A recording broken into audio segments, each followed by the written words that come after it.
안녕하세요. 우리 친구들 만나서 반갑습니다. 명랑한 사회의 명쌤입니다.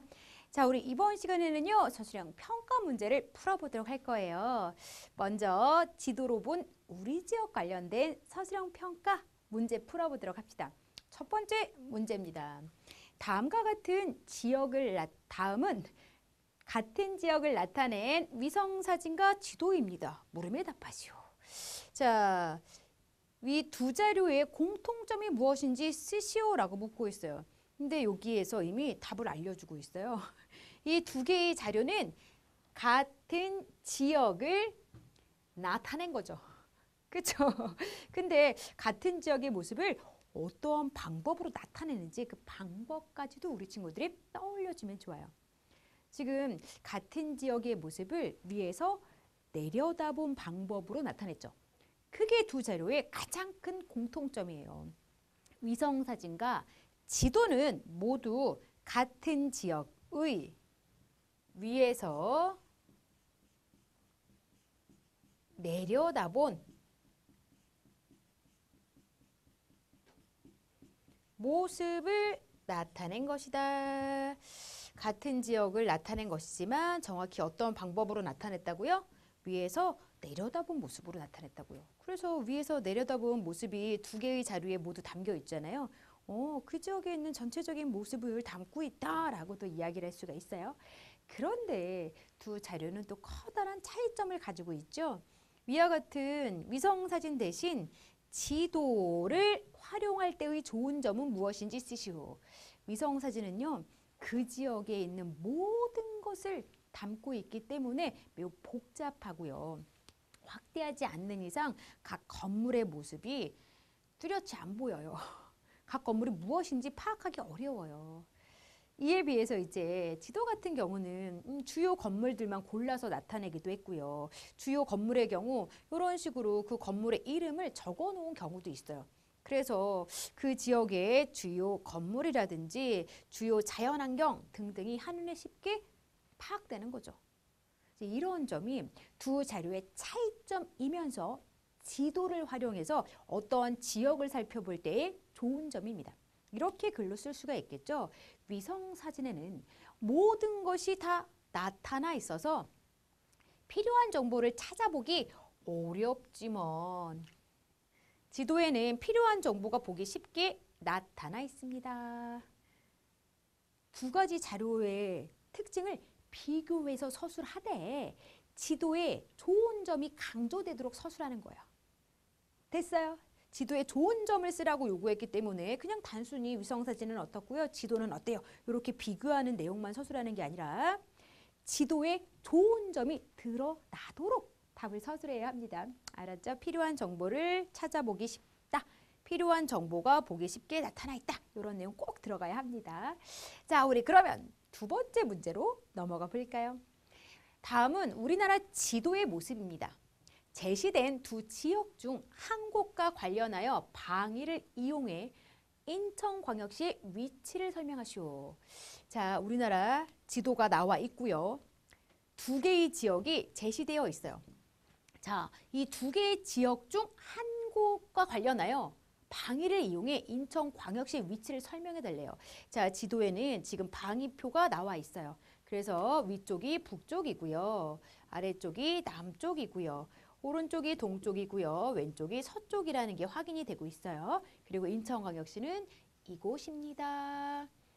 자, 이제 서울특별시를 기준으로 해서 인천광역시의 위치를 방위를 이용해 말할 수도 있고요.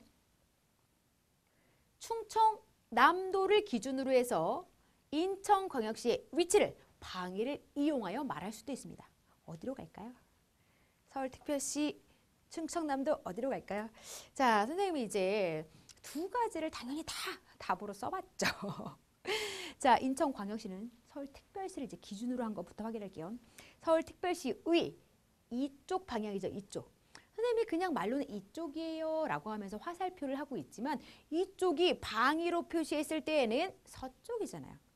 방위를 이용해 위치를 설명하시오 라고 했으니까 이쪽이요, 왼쪽이요, 오른쪽이요 이런 표현을 쓰는 게 아니죠. 동서남북 이런 표현을 쓰는 거죠. 서쪽이라고 표현이 됩니다. 서울특별시의 서쪽에 있습니다. 근데 이번에 이제 기준이 바뀌었어요. 충청남도로 기준을 바꿨어요. 자, 충청남도를 기준으로 했을 때는 북쪽 방향에 있죠. 이쪽 방향은 북쪽이야 라고 우리가 앞에서 이미 확인했잖아요. 그래서 인천광역시는 충청남도의 북쪽에 있습니다. 이렇게 말할 수가 있겠네요. 됐어요. 방위로 어떠한 장소의 위치를 설명할 때에는요. 기준에 따라서 그 표현이 달라진다는 것도 알아두어야 돼요. 기준이 중요하니까요. 기준을 확인하고 기준으로부터 동서남북 어느 쪽에 있지 방위를 확인하는 거 잘 연습해 두도록 하시고요. 다음 문제 풀어볼게요. 가나 지도를 비교하여 지역을 한눈에 알아보기 편리한 지도를 고르고요. 그리고 그 까닭을 쓰는 그런 문제입니다.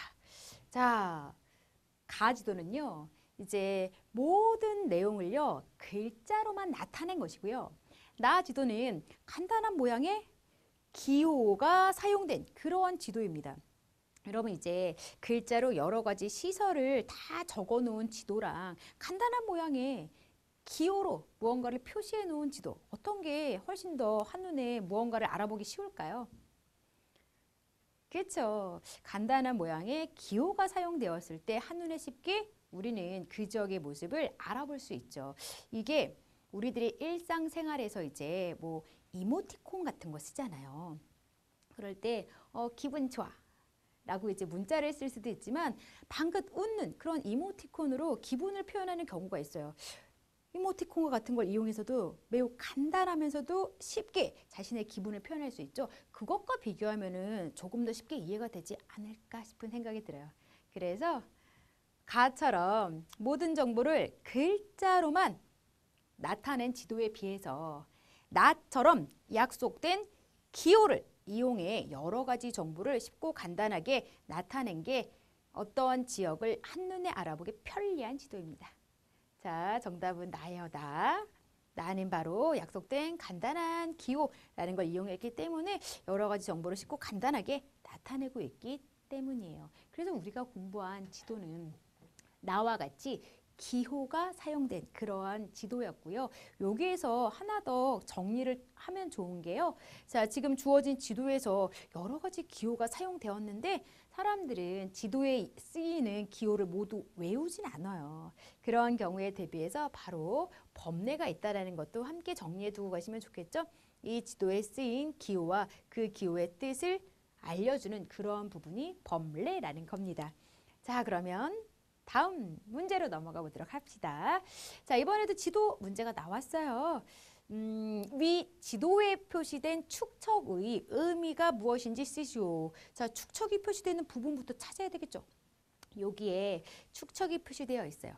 자, 그런데 지금 요 한 칸이 1cm예요 라는 걸 숫자로 알려주고 있고요. 그 위에 1km라는 또 숫자 값이 나란히 적혀져 있어요. 이거는 지도에서의 1cm가 실제 거리 1km입니다 라는 의미를 지닌 거죠. 그대로 답을 써주면 돼요. 지도에서 1cm는 실제 거리, 여기에 있는 숫자 값을 옮겨 적는 거죠. 1km를 뜻합니다. 1km라는 아주 긴 거리를 지도에서 1cm로 줄여놓은 거구나 이렇게 생각하셔야 됩니다. 자, 두 번째 문제도 풀어볼까요? 자, 지도에 표시된 가와 나 사이를 축척 막대자로 잰 거리가 2cm일 때 가와 나 사이의 실제 거리가 얼마인지 설명하시오. 자, 지금 가 대전시청부터 나 한밭수목원까지가 실제 거리가 어느 정도인지 궁금했어요. 그래서 막대자로 지도에서 가 나간 거리를 재봤더니 2cm가 나왔대요. 그럼 실제 거리는 얼마만큼일까? 왜 지도에서의 1cm는 실제 거리 1km이다 라는 식의 축척의 의미를 앞에 문제를 통해서 확인했죠? 그럼 당연히 지도에서의 거리 2cm는 실제 거리 2km에 해당하겠죠. 이 내용을 그대로 이제 글로 한번 써보면 돼요. 지도에서 1cm가 실제 거리 1km를 뜻하는 축척이 사용된 지도이므로 지도에서 잰 2cm는 실제 거리 2km를 뜻합니다. 됐어요? 그냥 지도에서 잰 2cm는 실제 거리 2km이다 라고 써도 돼요. 질문이 가나 사이의 실제 거리가 얼마인지 설명하시오라는 것이었기 때문에 그냥 중요하게 답에 들어갈 내용은요.